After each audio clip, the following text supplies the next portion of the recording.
What's up, guys? We had a winning day yesterday at 3-2-1. So, I'll take it, I guess. But it looked like it was going to be a monster 5-1 day until the very end there. It looked like the college basketball game that Houston played was the only one that wasn't going to get there. Then, I don't know what happened. The Sacramento Kings basically had the lead almost wire to wire in that game against the Dallas Mavericks.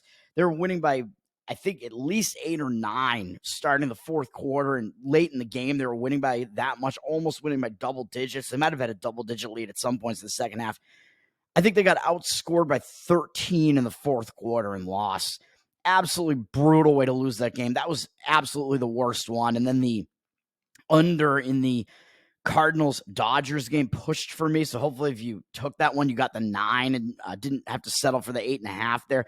It shouldn't have even mattered, really. But that game was a 5-run game, I think, into the 8th inning, or maybe it was a 6-run game at that point. It was 5-0 Dodgers for a long time. It might have been 6-0 in the 8th inning.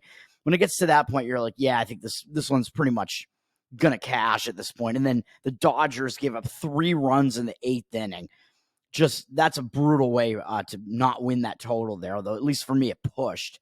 If it had lost, I think it might have actually swung me to a losing day, so that would have been really, really brutal. When it looked like it was going to be a monster winning day, and then you're on the verge of almost losing just because of like a time span of 10 minutes. Move on to today, college basketball. We're in the Elite Eight. I'm going to the East Regionals game. Of course, I was at the Sweet 16 matchups as well. I am not getting involved in either of these games. Illinois and Connecticut is the one I'm going to. The earlier one, hey, the schedule makers actually make sense with this one, although it's kind of brutal for Illinois having to play past midnight on Thursday night, and then they have to turn around and play this game less than 48 hours later. That's not a good spot for Illinois. So I'm just not going to get involved in this. Connecticut is up from a 7.5 to 8.5 point favorite. They do have 74% of the tickets, 73% of the cash. So it does look like UConn is public there. But you're not getting any value if you're playing UConn. UConn's going to be overpriced in the market just because they are UConn.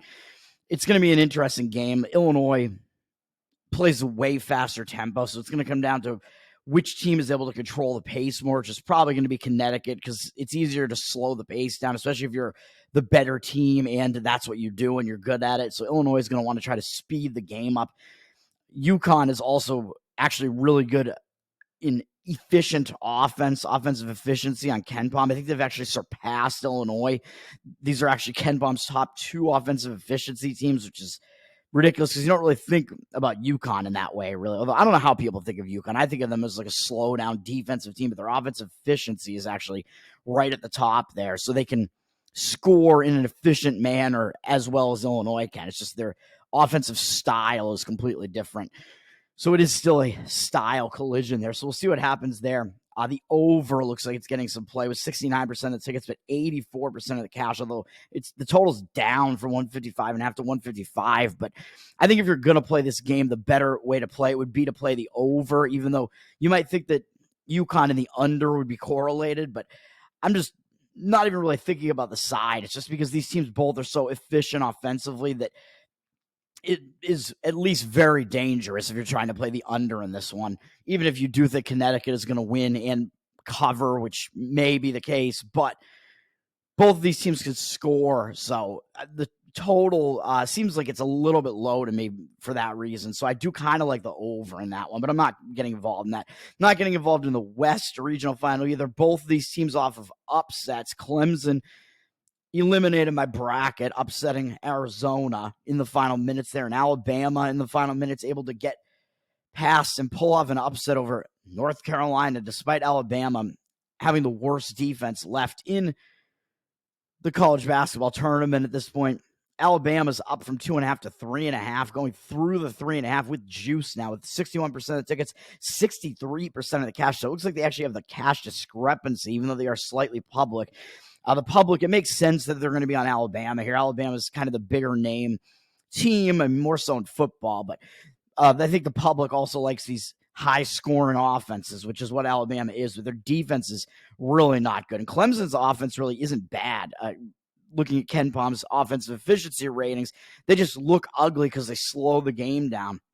But they were able to do that really effectively against Arizona, and it was the earlier of those two games. So I would kind of lean to Clemson taking the points in that one, although we'll see how that turns out, just because I think the biggest weakness that's on the court there is Alabama's defense, and Alabama played the later game 2 nights ago. So I think that's a little bit of a disadvantage there.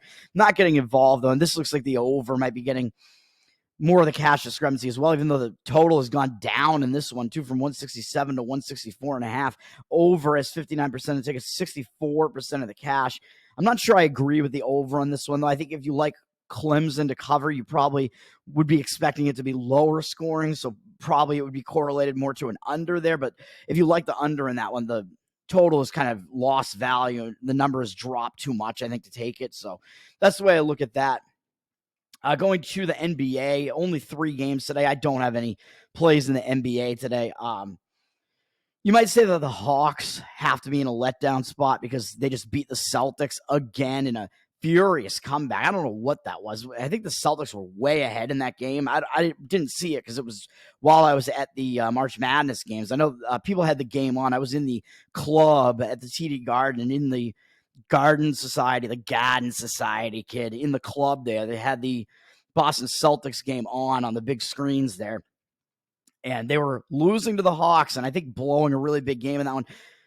You could chalk that up, though, to the Celtics just not having anything to play for. I mean, they've clinched the 1 seed by far. Like they clinched the 1 seed this early before the season ends. It's like they don't even have anything to play for it this way. They have like an 11-game lead over the 2 seed in the East.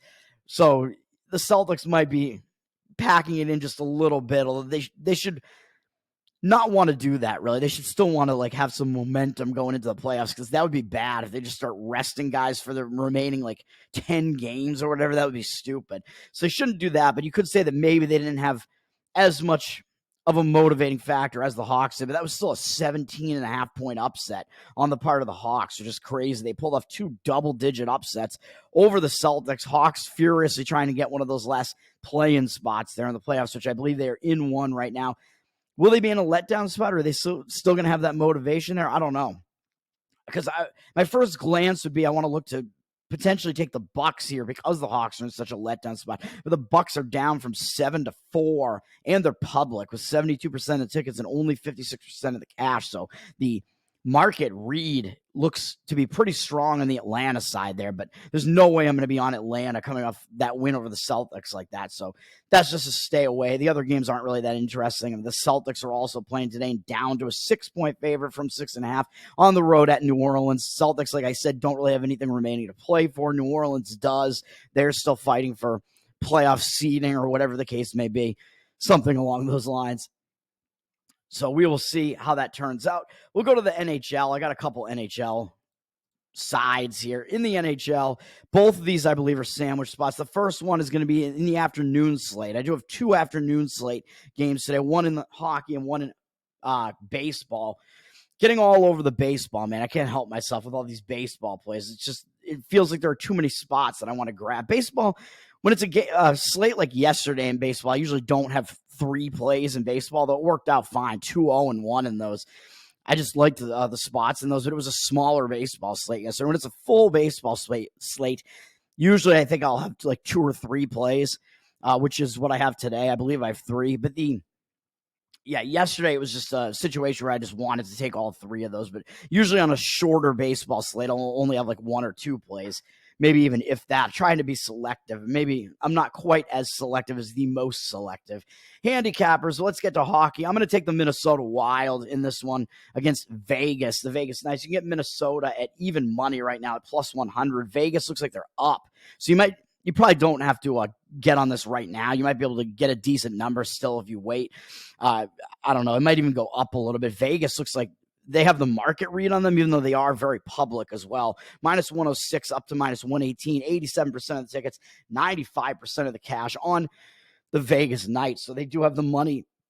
Excuse me. It looks like they have the cash discrepancy and the money is moving the line in their direction. I'm not sure I quite agree with that because Vegas they're sitting in a pretty nice spot right now, man. If you look at the NHL wildcard standings here, Vegas just jumped out of the wildcard spot. They leapfrogged the LA Kings in their division to get into the third spot in the Pacific Division, so out of the wildcard, and knocked the Kings down into the wildcard spot.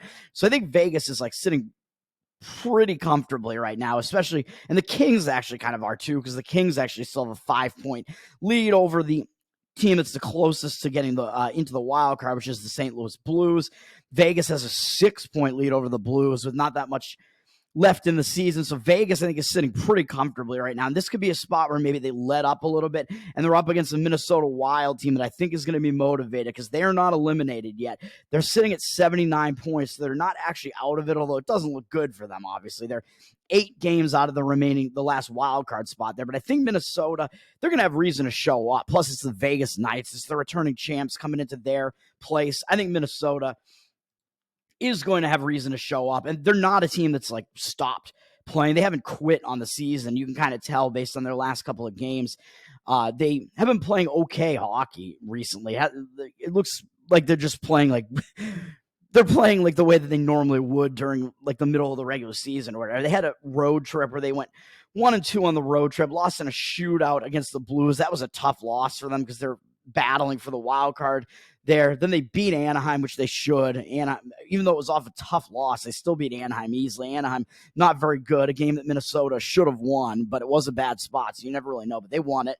Then they lost to the Kings. No real shame in that. I mean, the Kings are likely to be a playoff team, but a bad loss there, 6-0. Then they returned home. Returning home, tough spot to return home, man. Even though it was revenge against St. Louis, they lost again in another overtime game. Tough loss there. But then after that, they had a bunch of days off, which kind of helped them reset, I think, a little bit. They have 4 days off, and then they played San Jose and beat them. So they're a pretty rested team right now. Minnesota, since last Saturday, this is only going to be their third game, including last Saturday. So after Saturday, starting last Sunday, they've only played 1 game on Thursday against San Jose in the last week. So they are a pretty rested team here. And that San Jose game, getting that win 2 days ago, I think is a nice momentum starter. And you don't necessarily want to have a team coming into a game cold, especially if they're off of like a win, or it might disrupt like a win streak. But in this case, they came out of a nice break that they'd gone into on a losing streak, won the game against San Jose. Now I think they're going to carry that momentum into this next game against Vegas. I think they're going to be focused here on Vegas, whereas Vegas, like I said, they just leapfrogged out of the wild card spot with a big win over Winnipeg, and they're in a tough spot. I mean, this is going to be their 4th straight road game. They're 2-1 on the road trip right now. Played 2 overtime games at the beginning of the road trip, and they've played a packed schedule, dude. Since last Saturday, this is going to be their 5th game in a span of time where Minnesota's only played 3 games. And since last Sunday, this is going to be their 4th game where it's only the 2nd for Minnesota. So Minnesota has a lot of rest advantage here. Vegas also at a travel disadvantage here playing. I mean, they're not traveling that far from Winnipeg to Minnesota, but playing all these games on the road. They played an overtime game at St. Louis and won, overtime at Nashville and lost, close games, battling against teams that are in like wild card positioning right now, fighting for the wild card. And then in their most recent game, they beat Winnipeg on the road. And that was a 3rd straight road game and a 3rd game in 4 days and a 4th and 6th, all in different cities. And they were still able to win that game 4-1. Now I think this has got to be a letdown spot. Man, this is a really bad spot for Vegas. I like this one better than the other hockey game that I'm going to be jumping on, where I'm just playing like kind of a pretty big money line underdog in the other one just because I think there's value in doing it. But this one, Vegas, this is a bad spot, dude. It's a 4th straight road game. This is a 4th game in 6 days, all on the road, all in different cities. Going back to the 23rd, it's a 5th game in 8 days, all in different cities as well. They've had a way more jammed schedule than Minnesota has. And like, I think this is a sandwich spot because they're coming off that huge win over Winnipeg that vaulted them out of the wild card and into the 3rd spot in the division in the playoff seeding. And up next, they have Vancouver in 2 days in 3 days, I guess, when they return home. Oh, no, on Tuesday. Yeah, so in 3 days, I guess. They have Vancouver. So this is a sandwich spot, man. That's a big game coming up against Vancouver. I think Minnesota has more reason to be focused in this game than Vegas does. Minnesota Wild, even money, plus 100. The other hockey game, Dallas, seems like they're in a similar spot to me, but this is wild that Dallas, wild, no pun intended, because this is not the Minnesota Wild game that I just talked about. Dallas is up from minus 158 to minus 174 is a very expensive money line road favorite here, which I think we're getting value going against them here, man. Even though the market looks like it's signaling on Dallas, pushing the line way up. They are public. They have 80% of the tickets and 96% of the cash. So it looks like there is public and maybe some professional agreement on Dallas here with the cash discrepancy and pushing the line up. But I don't agree with it. I don't think this is a good spot for Dallas. So I'm just going to fire a shot on Seattle. You probably don't have to take this one right now either. You probably no hurry to get involved in this one. This one's a night game tonight late at 10 p.m. So I don't know where the line's going to go from here, but Dallas is so public that I don't really expect the line to be dropping very much, if at all. It might continue to go up a little bit. I don't know. You can get Seattle at plus 150 right now, which is a nice home money line price here. And yeah, Seattle, they're probably done for the season, but I think they're going to be focused because they do get a home game here against the team that's the top in the Western Conference, against Dallas. And Dallas, yeah, I mean, this is a team that everybody knows how good they are. So I think it's going to have Seattle focused here in this one, I would have to imagine. And in the did these teams play in the playoffs last year too? I don't even remember. Did they? They might have. Let me see. In the postseason, yes. Dallas also eliminated Seattle from the postseason last year, although they have played this year already as well. Let me see if Seattle has beaten them at all and exacted revenge, because I didn't even think about the fact that it might be a revenge spot here. It's probably not, because they've played already this year. Let's see. So Seattle played at Dallas, lost in overtime. That's the only time they played them this year, and they lost in overtime. So there is a revenge factor here too, potentially, because Dallas is the team that knocked Seattle out of the playoffs last year, which I believe was in the Western Conference semifinals, I believe, last year, because Seattle had upset Colorado to advance to the second round, and then they lost to Dallas, I believe, and they still have not gotten revenge against Dallas. So I do think Seattle's going to be focused in this game for those reasons. I didn't even think about that. Man, go me, I guess. I think that's an even better motivational factor here, because if revenge is going to mean anything in a sport like the NHL, it's going to be when you're playing the team that ended your season the previous season. You're still going to remember that at least. So that, plus Dallas being the top team in the Western Conference, I think that's going to have Seattle motivated. And Seattle, they have some momentum right now. They're not packing it in right now, even though they're not going to make the playoffs most likely. I guess they're not technically eliminated yet, but they've won their last two games, against bad teams. In Anaheim, both of them were against Anaheim. I was going to say Anaheim and Anaheim. Both of them are Anaheim. But still, they took care of business. They're still showing up and playing these games and beating a team that they should beat. They did that twice in a row even. So that shows you that they're still they're still playing. They're still playing to try to win here, even though they had gone on a really atrocious loss streak for a while. They're coming into that. But now I think that's going to start some new momentum for them, give them a little bit of confidence coming into this game. I actually like that. I think they're going to carry some momentum now, because they broke that bad losing momentum, that bad loss streak that they had, being able to beat Anaheim a couple of times. Now they carry that winning momentum into this one. And look at the spot that they're in. Dallas just clinched I believe they clinched a playoff spot. They're in the 1 seed in the Western Conference right now. They're the first team in the West, I believe, to clinch a playoff spot, which they just did, and they did it with a win over the Vancouver Canucks. That's a big win. Dallas is on a huge win streak right now, a 6-game win streak. But in the middle there, they beat Arizona twice, Pittsburgh, and San Jose. So those wins aren't really impressive. Beating the LA Kings, that's a pretty good win at home. And then the biggest win, the game that they're coming off of 2 nights ago, they beat Vancouver on the road. Now they're playing a 4th straight road game, and they're 3-0 on this road trip. They've had 1 day off in between each of these games. So both of these teams are in a similar rest spot. But Dallas is traveling all over the place, playing a 4th straight road game up in the Pacific Northwest, whereas they played, the first one was in Arizona, then they went up to San Jose, and then up to the Pacific Northwest for the last couple of games now here, where Seattle is staying at home for a 3rd straight game, I think. So Seattle is, I believe they're at a travel advantage. They're staying at home and getting some momentum now. Dallas coming off a huge win over Vancouver, and maybe they celebrated a little bit, clinching a playoff spot there. They're in the number 1 spot right now, number 1 seed currently in the Western Conference. going to Seattle now, and Seattle, a team that's not going to make the playoffs, most likely. And then up next, they have Edmonton, although it's not for a few days. They don't play again until Wednesday, but their next game is a bigger game up against the Edmonton Oilers, who are going to be a playoff team. Definitely a good team in Edmonton. So Seattle has that to look forward to. Or excuse me, not Seattle. What am I saying? Dallas has that to look ahead to there. So this could be a sandwich spot here as well. Kind of similar to the Vegas situation a little bit. So I think they could be in a letdown because they just clinched that playoff spot. You got Seattle maybe with even extra motivation because they're still looking for revenge for last year's being eliminated. They do play one more time against Dallas, but it's on the road at Dallas in the second to last regular season game for Dallas, at least on the season.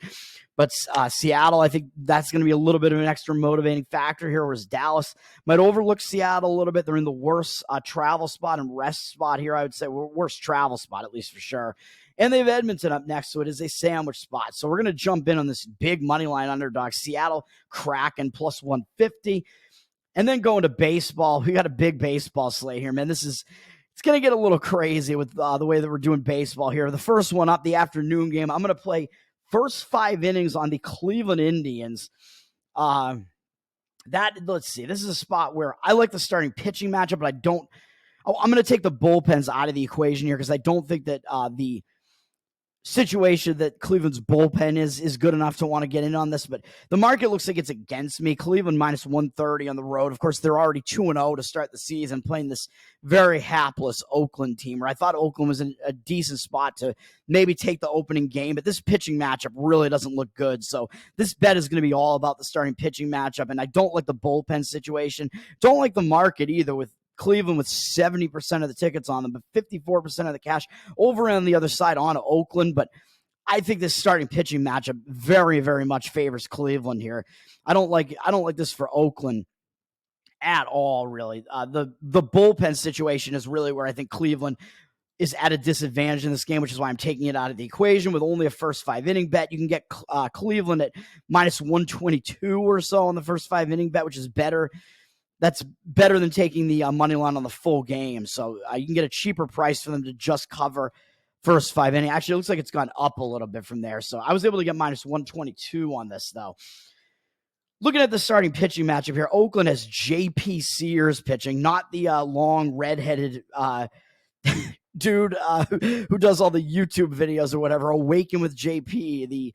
I don't know what he is, libertarian-ish. I don't know what he is. The comedic YouTuber there, JP Sears, Awaken with JP. I love that guy. This is not him, though. This is a JP Sears who I don't love as much. JP Sears pitching for Oakland here. His stats were ugly last year, man. His record was really awful, but that's because his team was awful, so he wasn't getting enough run support. But his ERA was bad, in the mid-4s, 4.54, a whip that wasn't that impressive either at 1.26, although not terrible, but his ERA wasn't very good. He has been faced by Cleveland. Cleveland's hitters are 9 for 31 off them lifetime for a 290 opponent batting average, is pretty decent. They're able to hit this guy, so they're familiar with him a bit, and they've been able to hit him, so I think that's a disadvantage. And he's just easily the worst of these two pitchers here, man. I'm sorry. Last year was actually his first full season, but his stats just haven't been impressive over his career. He's in his late 20s, so I don't think he was like this highly touted prospect who came into the major leagues as like this really young guy who, this guy's going to come in and blow people away. That's not his thing. I mean, his strikeout walk ratio only 2.8 on his career. It was right around the same last year. So he's not a guy that comes in and overpowers you. Not a huge strikeout pitcher. ERA and whip not very good. So he's a guy that is hittable, and Cleveland's hitters have hit him before, whereas Cleveland is throwing Tanner Bibby, who was a rookie last year, and I believe he was a rookie last year. He had a really, really good rookie season, man. Very good stats, 2.98 ERA, 1.18 whip. This is why Cleveland is favored, of course, but I don't see why people are jumping. I don't see why the market indicators, like why the professional bettors are coming. Maybe they like Oakland full game for some reason in this one, but I don't know why you would want to fade this pitching matchup here. The pitching matchup is obviously a complete advantage for Cleveland here. Although now that I said that, I'm going to jinx myself and it's going to go awry and I'm going to lose it. But Tanner Bibby was a very good pitcher last year. His strikeout ratio, his strikeout rate was way better. He was a little bit wild. His strikeout walk ratio not great at 3.1 because he had too many walks, but he has good stuff. So if you look at the strikeouts per 9, he's way higher than Sears is, with almost 9 strikeouts per 9 innings for Bibby. So he is a strikeout machine. He just has to get those walks under control. But still, a 1.18 whip with him having a kind of a high number of walks. That is pretty good still. That means he's not allowing a lot of hits at all. So he's a pretty tough pitcher to hit. He's a good pitcher, man. Tanner Bibby.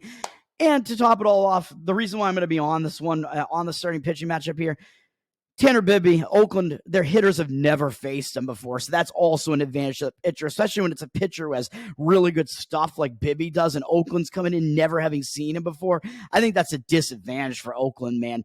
But I'm going to take the bullpens out of the equation because both of these teams did play yesterday. They've played each of the last 2 days, and Cleveland took both games. But looking at what happened yesterday, it was a closer game. Cleveland had a big lead early again, but then they kind of let the lead slip a little bit, and they had to bring in the best of their relievers. So they did have to use their closer, Clace, I believe. They had to use a bunch of their best relievers, the back end of their bullpen yesterday for the last 4 innings of the game. So I'm going to not play the full game because of that, because Cleveland probably doesn't have their best relievers available today. So maybe that's why it looks like some professional money is coming in against Cleveland here because their bullpen is in the worst situation. That is true, but the starting pitching matchup is such an advantage for them, man. So I'm just going to throw the bullpens out of the equation here. Cleveland, yeah, their bullpen is the much more used bullpen. Oakland was able to basically save their entire bullpen by using Spence for 56 pitches worth for 3 innings last night to save the rest of their bullpen pretty much, and only use Adams. So probably most of the rest of their relievers will be available, whereas the Cleveland, the Indians, I don't even want to say the Guardians and give that name any credence at all, but Cleveland, their bullpen is certainly in the worst situation, having been used up yesterday. Pretty much all their best relievers probably will be unavailable today, but this starting pitching matchup is a major advantage for Cleveland. It's the type of pitching matchup that I look for, but with the bullpen situation being unfortunate, we're going first 5 innings on Cleveland, minus 122. Then what else we got here in Major League Baseball? The other 2 games are night games. This next one's also an afternoon game. Excuse me. Pittsburgh Pirates plus 100. Let's get in on this one, man. Pirates. I mean, I don't believe in Major League Baseball. I think momentum and the zigzag stuff, I think, is less of a thing. So you look at this and think, oh, is Pittsburgh going to be overvalued? Because I think they're 2-0 right now. I think they took the first 2 games of the series already against Miami. I don't really think that's a thing. In baseball, really. You just got to look at the matchup that's involved here, and I think that the matchup favors Pittsburgh quite a bit. The line has dropped on Miami from minus 115 to minus 110. Of course, Miami is the home team, so that has to factor into the line, but you're getting Pittsburgh, who I think has the big starting pitching edge here, and getting them as an underdog. Oh boy. That's a spot where I'm going to want to jump in on this underdog price here. You can get them at even money, I think, at plus 100 right now. The line's dropped a little bit, so it might continue to drop. I don't know, because you do see Pittsburgh looking a little public because they are 2-0 against an 0-2 team. They got 58% of the tickets, only 57% of the cash right now, too. So the cash discrepancy looks like it's against Pittsburgh, although I don't know if that's actually accurate because it does look like the line is moving towards Pittsburgh.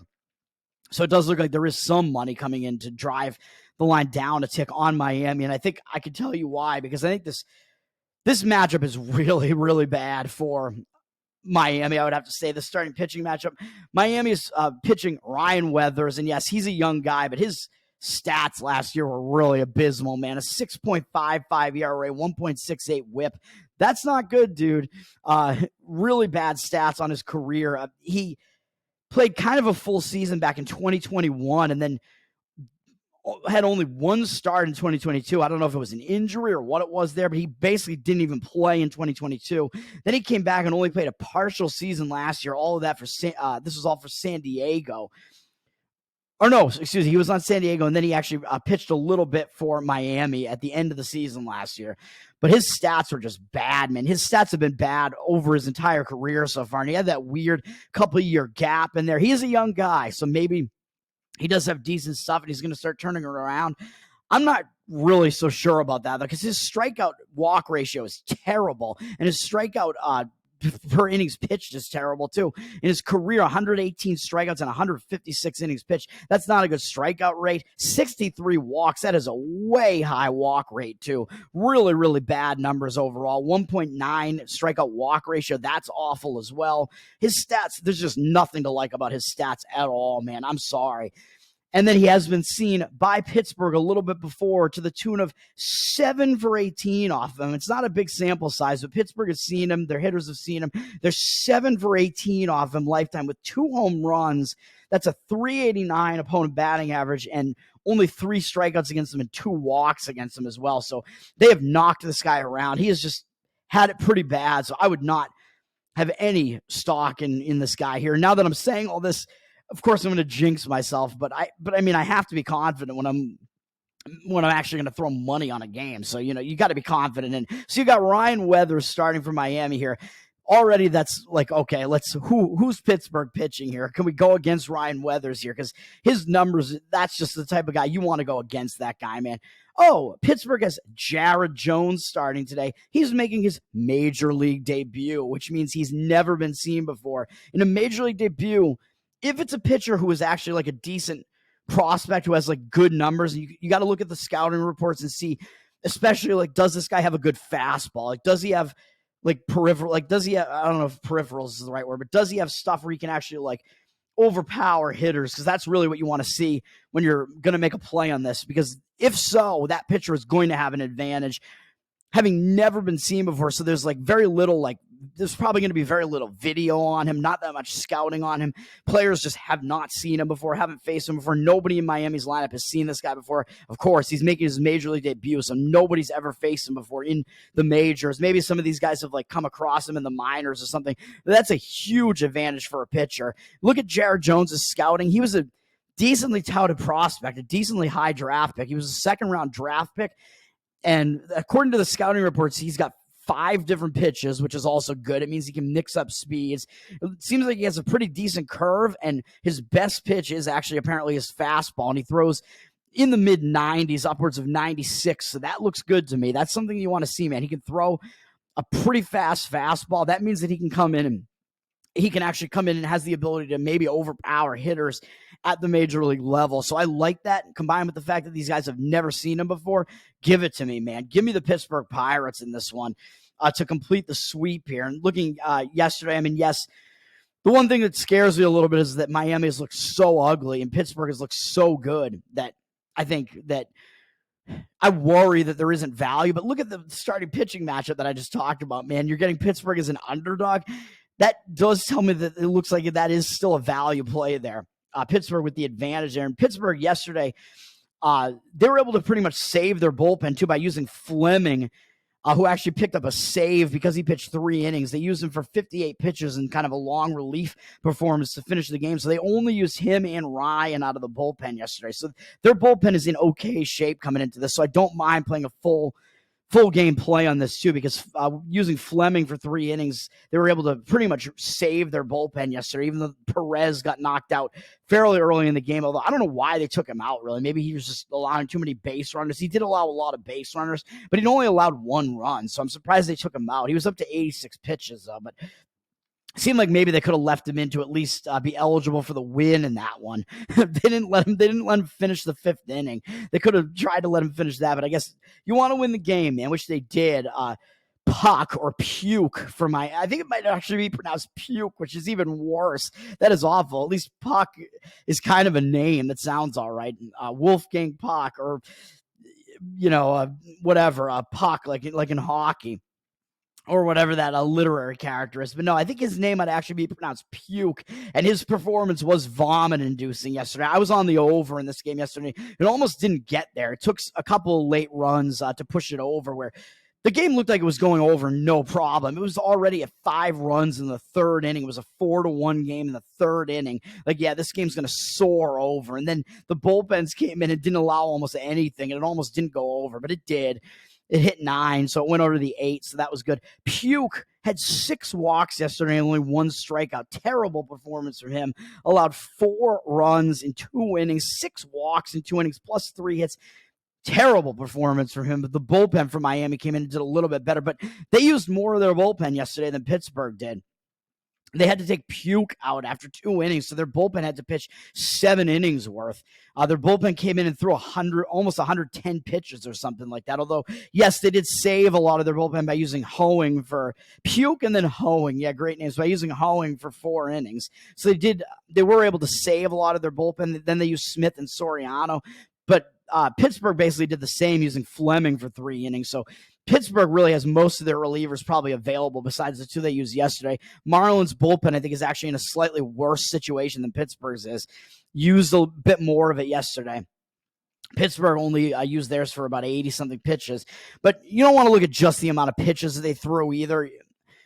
You got to look at like which guys actually pitched and how many pitches each of them threw individually to see like are they going to be available in this one. But you expect that if a guy pitched yesterday, he's probably not going to appear in the game today. So Pittsburgh's bullpen is a bit more rested in this game than Miami's as well. So I like all that, man. They have the starting pitching edge, I think, in a pretty significant way, and their bullpen is not, I believe, not at a disadvantage either, really. So Pittsburgh Pirates are going to be the play in that one. Gotta love those guys making their major league debuts, man, when they actually have good stuff. Pittsburgh, even money, plus 100. And then finally, we're going to go to the team that beat me when I went against them a couple nights ago, the Texas Rangers, the returning champs. They've gone up from minus 120 to minus 123. I don't know what the best you can do on them is right now. Minus 125 might be the best you can get on them right now on the money line. It looks like they're public, but they do have money coming in on them, moving the line up a little bit too. 77% of the tickets, but 90% of the cash. So I don't like playing public teams really, but this is kind of a cheap number, and I like the starting pitching matchup quite a bit. And and the cash discrepancy does look like it's on Texas, so it does look like they are getting, and the line has moved up on them, so it does look like there is some money coming in on them, and why not? I think they have the advantage here. These teams didn't play yesterday, I believe, so they have had the day off. So Texas won the first game of the series on opening day, and then they had yesterday off. Kyle Hendricks is pitching, and this is where I think you actually get value because if you just look at the starting pitchers' numbers here, this is the type of spot that I like, man. If you just look at their overall numbers from last year, you look at this and think, oh, Hendricks, not a bad pitcher. 3.74 ERA last year. That's pretty good. 1.2 whip, not that bad. All right, like he's not bad. But then you got to dig deeper and you look and you see, well, his stats against the Texas Rangers, I mean, in 44 at-bats, it's not that big a sample size, but it's a decent enough sample size to gauge something. 273 opponent batting average, 12 for 44. So, I mean, Texas, their offense is pretty good. I mean, they've been able to hit Kendricks enough here, and they're kind of familiar with him. They got a couple home runs off him.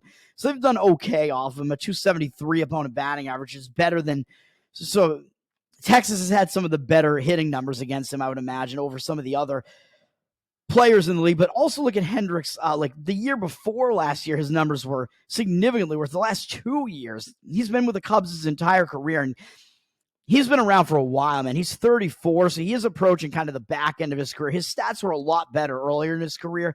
The last couple of years, man, even though last year he pitched pretty well in 2023, the prior years, even though 2022 was a shorter year where he only played about half a season, his numbers weren't good in those 2 seasons, man. I think ERA of basically 4.8 both of those years and like a 1.3 or so whip across those 2 seasons, basically. So he really took a noticeable step backward after 2020, maybe after the bad 2020 COVID-riddled season, after the lockdowns and whatever. He seems to have kind of just become a worse pitcher after that.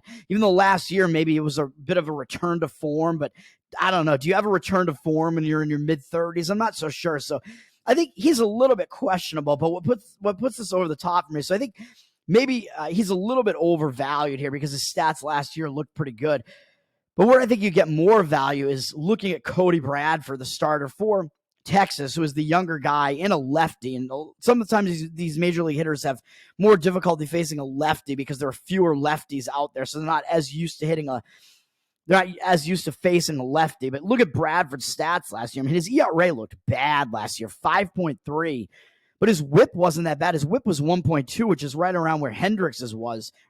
Hendricks, I think, yeah. So why was his ERA that much worse? So people are going to look and say his ERA sucked last year, and Kendricks was way better. So, or Hendricks. I mean, excuse me. I don't even remember what his name is. I don't even know who I'm talking about. Kyle Hendricks is his name, right? Yeah, whatever. Excuse me. I got to end this video here before I run out of time. But Bradford, his whip was around the same, so you could say maybe his ERA was a little bit misleading. He had a 4.3 strikeout walk ratio. That's actually pretty good. And 51 strikeouts and only 12 walks in 56 innings. That's pretty good. So that tells you that he actually has pretty good stuff. And that was his first season ever in the majors as a 25-year-old. He's 26 now, so he's a young guy. That makes it look to me like he has some pretty good stuff, and he kind of got a little bit unlucky. I think his ERA, the rest of his stats tell you his ERA should have been lower than that. So maybe some of his pitches were just a little bit too hittable, and maybe he just gave up too many hits, because his strikeout rate looks pretty good to me. His walk rate wasn't that high.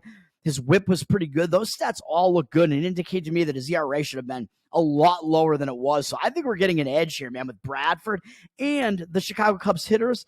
I mean, this is an interleague game, so the Cubs hitters, Cubs in the other league over here, with Bradford only having one season under his belt, the Cubs never faced him last season. So these Cubs hitters, nobody in the Cubs lineup has ever seen Bradford before. So that's, you know me, I like a spot like that where nobody in the opposing lineup has seen the starter before. So I like that for Bradford. So that's really what does it for me in this matchup, man. The pitching matchup, I think we're getting value because the pitching matchup is a little bit misleading looking. If you just look at how these guys did last year, you got to look at everything else. You got to dig deeper.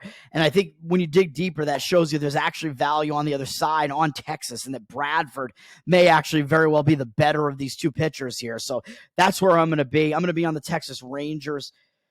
I think that's going to do it for me, man. You do have, what's his name? Yamamoto? I don't know. The Japanese guy that the Dodgers just got. Yeah, it is Yamamoto. I was just making that up, basically. I knew it started with a Y. Yakuza. No, Yoshinobu Yamamoto is pitching.